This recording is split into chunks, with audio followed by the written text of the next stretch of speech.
तो दोस्तों फाइनली काफी सोच विचार करने के बाद मैंने भी देख ली कंगना रनौत की आ चुकी मच अवेटेड फिल्म यानी कि इमरजेंसी को। तो भाई कैसी है ये फिल्म, क्या है इस फिल्म की कहानी, क्या इस फिल्म को देखने के बाद मैं ये बातें आपसे कह सकता हूं अपनी जुबानी कि भैया कंगना रनौत की इस फिल्म को लेकर जो खबरें इस वक्त सोशल मीडिया प्लेटफॉर्म पर फैलाई जा रही है कि भाई इस फिल्म से जो उम्मीदें जनता को थी ये फिल्म उन उम्मीदों पर खड़ी सही तरह से नहीं उतर पा रही है। क्योंकि भैया कल मैंने कई सारे लोगों के रिव्यूज को देखा और खासतौर पर इंडिया के टॉप मोस्ट रिव्यूअर को भैया इस फिल्म के खिलाफ नेगेटिविटी फैलाते हुए देखा। एक हमारी भैया है रिव्यू आंटी जो कि भाई इस फिल्म के खिलाफ बजा रही हैं घंटी। तो भाई मुझे ये फिल्म कैसी लगी चलिए मैं आपको बताता हूं इस फिल्म की रिएक्शन के माध्यम से। हेलो फ्रेंड्स, मैं हूं नरेंद्र और मैं आपका एक बार फिर से स्वागत करता हूं हमारे चैनल यानी कि वायरल न्यूज जंक्शन में। तो दोस्तों ये बात आप लोग जानती हो कि भाई जब से कंगना रनौत की इस फिल्म यानी कि इमरजेंसी की घोषणा की गई थी उसके बाद से ही भाई इस फिल्म के ऊपर इमरजेंसी लग गई थी। यानी कि भैया इस फिल्म को सिनेमा घरों में आने से रोकने के लिए कई प्रयास किए गए हैं। भाई कई बार तो सेंसर बोर्ड की तरफ से इस फिल्म को सिनेमा घरों में रिलीज करने की अनुमति नहीं मिल रही थी और फाइनली जब इस फिल्म को अनुमति मिली तो भैया इस फिल्म को लेकर यह जानकारी हम लोगों के सामने आने लगी कि भाई कुछ राज्यों में इस फिल्म को रिलीज नहीं किया जाएगा क्योंकि भैया वहां पर इस फिल्म को लेकर ये खबरें फैल रही है कि इसको बैन किया जाए। तो लेकिन भाई अगर हम बात करें इस फिल्म की तो भैया फिल्म तो बनी है बहुत ही शानदार। इस फिल्म का मेकिंग लेवल बहुत ही उम्दा है। इस फिल्म में जो डायरेक्शन किया है कंगना रनौत ने मुझे वो बहुत अच्छा लगा और भाई उनके परफॉर्मेंस की हम बात करें तो वाकई में मैं ये बात कंगना रनौत को लेकर कह सकता हूं कि उन्होंने एक बार फिर से साबित करके दिखा दिया है कि इस वक्त इंडियन फिल्म इंडस्ट्री में उनसे बेहतरीन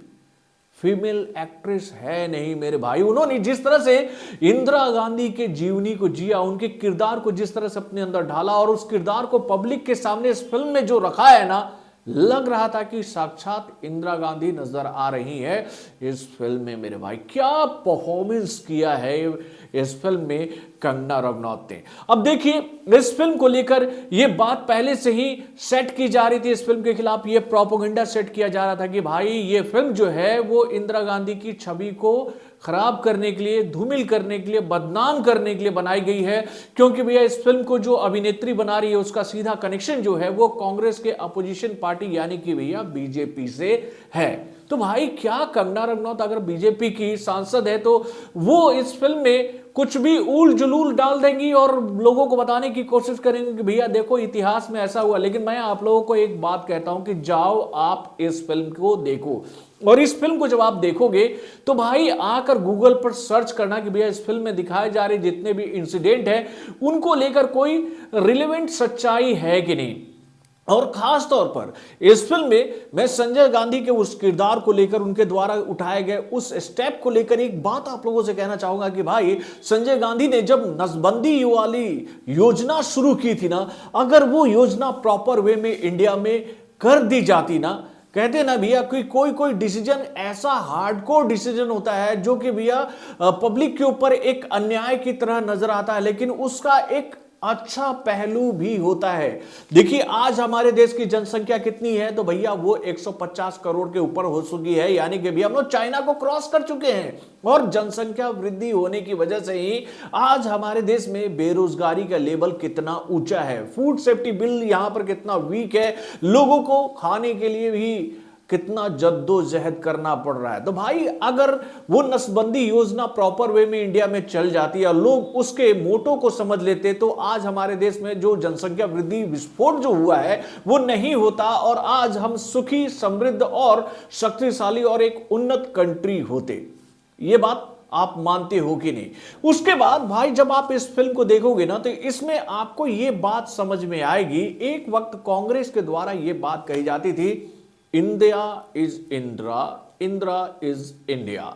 ये नारा जो था ना वो फेमस था कि भैया इंदिरा ही इंडिया है, इंडिया ही इंदिरा है। यानी कि भैया सब कुछ इंदिरा गांधी ही है, यानी कि इंदिरा गांधी के बगैर इंडिया की कल्पना की ही नहीं जा सकती है। ऐसा एक माइंडसेट तैयार किया गया था पब्लिक के लिए, जनता के लिए, जो कि उस वक्त इंदिरा गांधी के शासनकाल में भारत को बढ़ते हुए देख रही थी। अगर मैं इंदिरा गांधी के किरदार की बात करूं, उनके बारे में मैंने जितना पढ़ा, उनके बारे में मुझे जितनी जानकारी है, मैं ये बात मानता हूं कि उनसे शक्तिशाली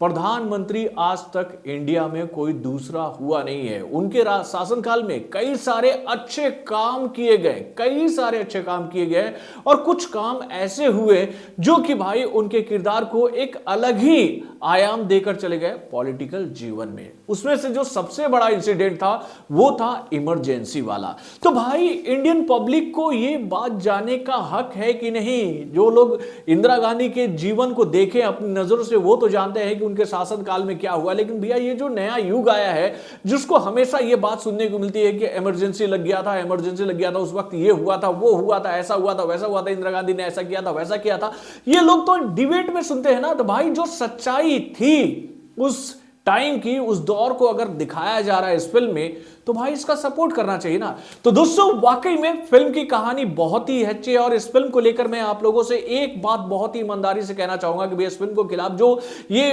बातें फैलाई जा रही है कि ये एक प्रोपेगेंडा मूवी है, तो बिल्कुल नहीं है ऐसा कुछ मेरे भाई। मैं आपको इस फिल्म को लेकर एक बात बहुत ही ईमानदारी से कहना चाहूंगा कि भैया कंगना रनौत ने वाकई में इंसाफ किया है इस फिल्म के साथ में। उन्होंने इंदिरा गांधी के जीवन के अच्छे पहलुओं को भी दिखाया है, और उसके साथ उनके शासनकाल में हुए कुछ ऐसे निर्देशों को भी जानकारी दी है, जिससे उनकी छवि जो है वो एक अलग ही बन गई थी इंडियन पॉलिटिक्स में। यानी कि भैया अच्छा और बुरा पहलू उनके शासनकाल में जो भी रहा है उसका बैलेंस करते हुए उन्होंने उनके किरदार को बहुत ही बेहतरीन तरीके से इस फिल्म के माध्यम से रखा है मेरे भाई। और मैं आप लोगों को यह बात कह देता हूं, भले ही आज इस फिल्म को लेकर नेगेटिविटी कई लोग फैला रहे हैं इस फिल्म को, इसी वजह से भैया ऑडियंस देखने नहीं जा पा रही है सिनेमाघरों में, लेकिन जो लोग इस फिल्म को देख कर आ रहे हैं वो ये बात कह रहे हैं कि भाई मास्टरपीस मूवी है ये। और जिन लोगों ने इंदिरा गांधी के उस दौर को देखा है वो इस फिल्म को देखने के बाद ये बात कहने पर मजबूर हुए थे कि हाँ यार ऐसा हुआ था,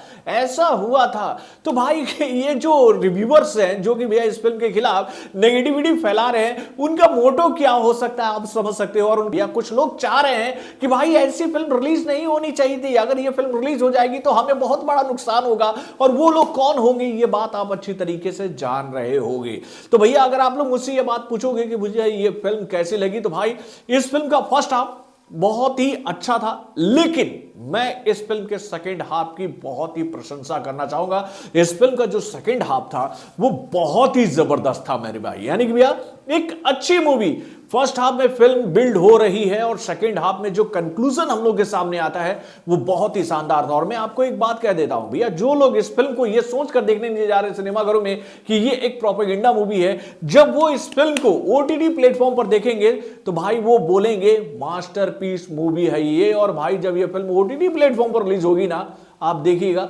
रिकॉर्ड तोड़ देगी ये फिल्म। वाकई में सैल्यूट है भाई कंगना रनौत को कि भैया उन्होंने तीनों सेक्शन में बहुत ही जबरदस्त काम किया, चाहे हम बात करें डायरेक्शन सेक्शन की, या फिर हम बात करें इस फिल्म के राइटिंग सेक्शन की, या फिर हम लोग बात करें इस फिल्म के